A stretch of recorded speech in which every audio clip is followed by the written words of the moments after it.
Welcome back, troops.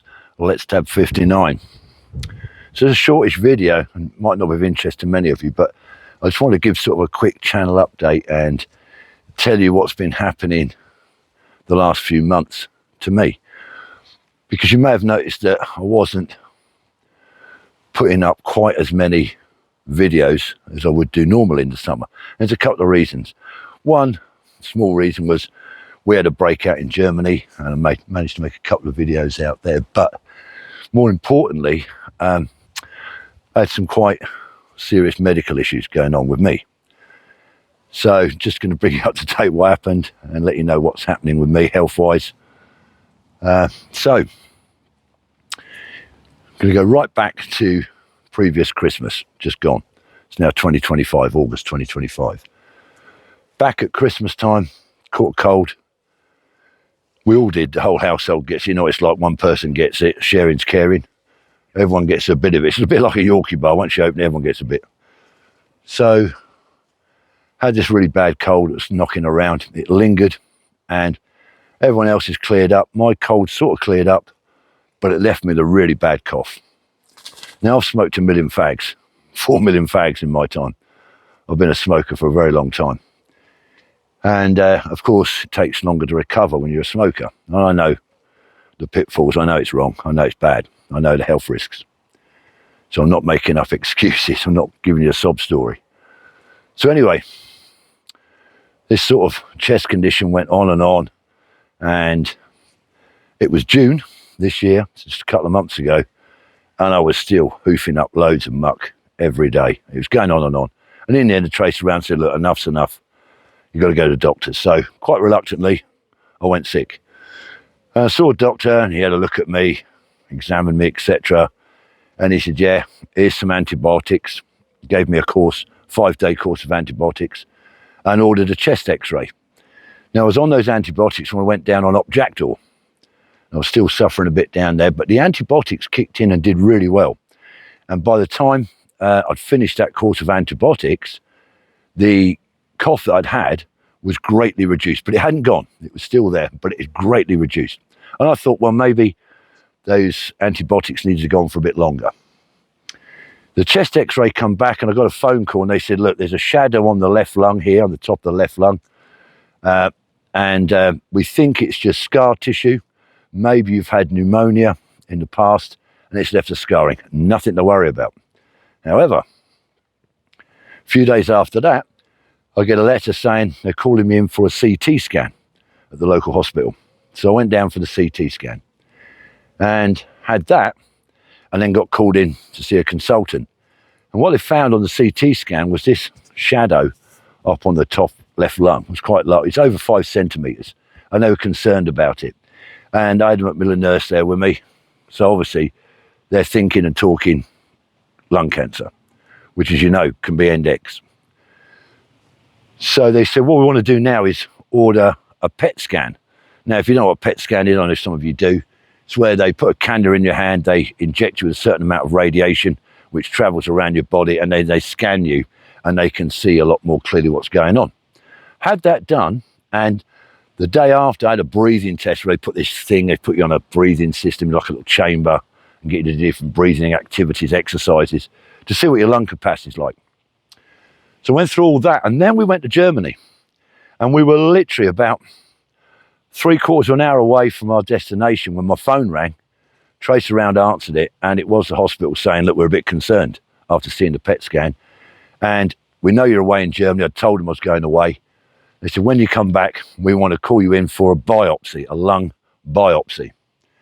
So I had that hanging over my head. And to be honest with you, it was a worrying time, because I'd found this mass on the CT scans, etc. And obviously the PET scan has showed up more. So it's quite concerning. So we get back from Germany, and I've got to be honest with you, I was fearing the worst, because 5 centimetre shadow, a mass, if you like, on the lung, top left lung, it's not good. So today is Tuesday. Just had the bank holiday Monday.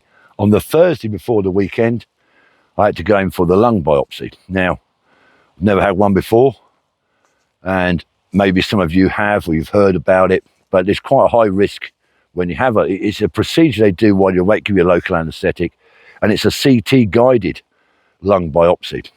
And there's a good chance, there's a fair chance that when they do this lung biopsy, that a couple of things can happen. Your lung can collapse, or partially collapse. It's a day procedure. You go in and you're probably in hospital for 4 hours resting after the biopsy, and then you can go home if all's well. But obviously, if there's a lung collapse or partial lung collapse, and they're going to keep you in 2 or 3 days maybe to make sure that you're okay.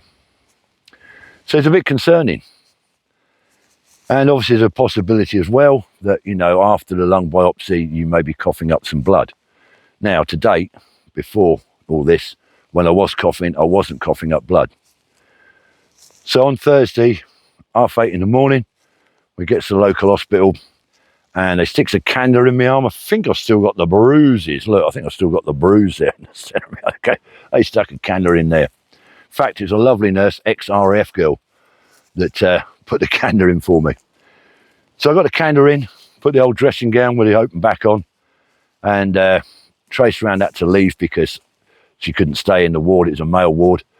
And they took me down to the CT scan area, where they were then going to perform the lung biopsy. So we get down there and there's a bit of a wait because someone else is already in there. It's taking longer. They explained everything to me again, and they said, we're going to go in from the back. We're going to put local anaesthetic around the area. Then a needle will go in, which will then put another anaesthetic sort of on the lung. And then they'll put this tube down with a little grabber inside and grab a piece of the lung, a piece of the mass that's in there, this 5 centimetre mass. And all the time we were scanning to make sure we got the right area, etc. So they scan you a few times, mark you back up, and then off they go. So explain it to me, he goes in, gets in the scanner, and they're scanning me and scanning me. I'm thinking, oh, they're going to come out in a minute and start sticking these needles in me. Well, eventually then the doctor comes out and kneels down next to me. I'm laid face down on the CT scanner. And she said, it's good news. It's shrunk. In fact, it's less than a centimetre. So it's gone from over 5 centimetre mass to less than a centimetre. And which is the limit, the parameters to take a biopsy. It was too small. And obviously it shrunk over those few weeks between the PET scan, us going to Germany, etc., and going in for the lung biopsy. So maybe going to Germany was a thing, because if I hadn't have gone, it hadn't have shrunk by then, they would have done it, and all the risks that are involved with it. So very lucky. Oops, slipped. So anyway, that's the good news. And one of the nurses said to me, one of the consultants in there, nurse or whatever, said, look, Keith, cancer tumours don't shrink on their own without treatment. So what it is, I don't know, but it's shrunk. It's nearly gone, apparently. It's gone from over 5 centimetres to less than a centimetre, and I didn't need a lung biopsy. So I'm now waiting from the hospital to see what's happening. So I've been down in the dumps during this period, sort of the last 2 months, sort of from June, end of June, right up until now in August, because I thought there's a good chance I've got lung cancer and I've had my lot. That's me, I've had my chips.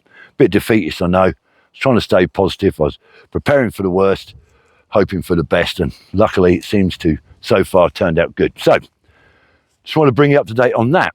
And then I'm going to switch this one down. While I'm still out, I'm going to knock out the second video, which is not to do with me and my health. It'll be to do with another subject. So I'll see you then. Till next time, troops, stay safe, look after yourselves. Remember, let's tab.